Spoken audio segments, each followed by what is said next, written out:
In my latest video about megatheropods, I spoke about several types of megatheropods, but one of them must have stood out to you, and that would be the Megaraptors. They look very unusual and not what you may think of when you think of megatheropods.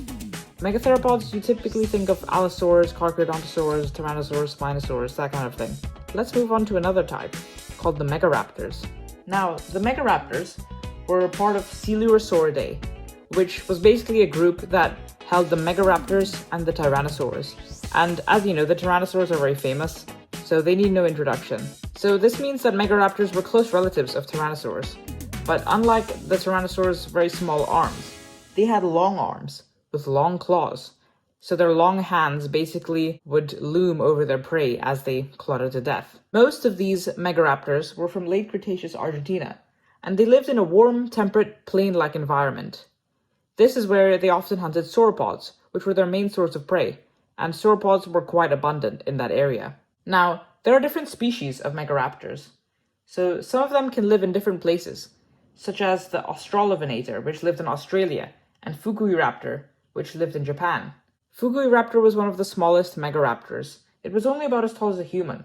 But the largest Megaraptor, Maipe, was basically twice the height of a human. It was a giant, and Maipe's name means the shadow of death that kills with cold wind.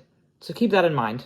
It's probably one of the scariest dinosaurs that you'll learn about in a while. So these things basically haunted late Cretaceous Argentina with a very powerful bite. They ranged in size from 5 meters to 10 meters, from Fukuiraptor to Maipe.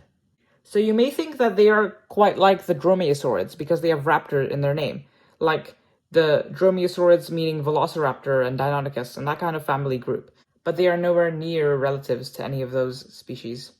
They did not have the famous sickle toe claws that the Dromaeosaurs had, and instead their long arm claws were what prevailed among their adaptations.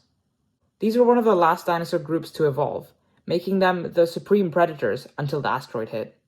So for those of you Megaraptor fans out there, I hope this video has been quite good and increased your knowledge about these dinosaurs. And now, since some of them are from Argentina, you might want to check out this Dinosaurs from Argentina video that I've made. So thank you for watching, and I'll see you in the next video.